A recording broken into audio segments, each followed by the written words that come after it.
Loh, saya ngapain ngeluarin uang 10 juta buat ibu? Udah kasihin orang miskin aja yang lain. Saya juga miskin.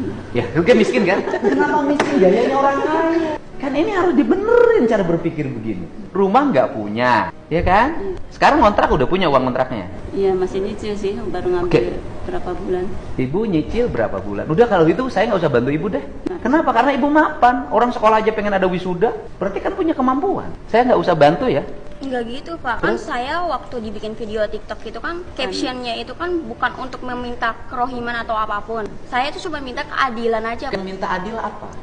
Waktu digusur itu tuh nggak ada musyawarah, cuman ada satpol pp datang. Pertanyaan, Anda tinggal di tanah orang. Saya balik pertanyaannya, tinggal di tanah orang lain harus bayar nggak sama yang punya tanah? Bayar.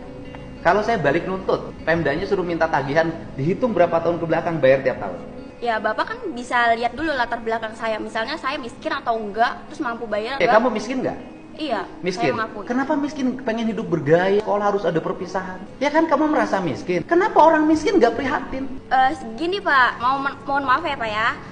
Saya bukannya menolak kebijakan Bapak. Saya Bukan kebijakan saya, itu kebijakan bupati. Iya, maksudnya apapun itu saya mendukung. Cuman jangan dihapus Pak, nggak semuanya orang itu kan bisa terima. Terus kalau misalnya kayak wisuda dihapus, terus misalnya Bapak juga ngebalik minta pajak sama saya, padahal kan saya miskin, apakah? Bukan minta pajak, saya balik. Anda miskin, tapi jangan sok kaya. Orang miskin tuh prihatin bangun masa depan. Seluruh pengeluaran ditekan, digunakan untuk yang positif, bisnis, pengembangan diri. Lah ini rumah nggak punya, tinggal di bantaran sungai. Orang tua yang lain itu menyambut gembira ketika wisuda dihapus. Keluarga ini menolak wisuda dihapus. Ya kalau gitu saya nggak usah bantu kerohiman. Bukan menolak sih Pak. Apa? Bukan menolak. Ya saya tanya balik Bu, ibu perlu uang nggak buat ngontrak? Perlu. Kalau ibu buat ngontrak aja nggak punya, ngapain protes-protes wisuda harus ada? Kan logikanya harus dipakai. Hidup tuh jangan sombong gitu loh. Ibu buat ngontrak aja nggak punya, tapi ibu merasa bahwa wisuda lebih penting mana? Kontrak untuk tempat tinggal apa wisuda? Tempat tinggal Pak. Iya. Anda teriak-teriak nggak punya untuk ngontrak, tapi satu sisi anaknya protes harus ada wisuda. Saya kan pusing dengerinnya. Ini kan ibunya mendukung. Iya, iya.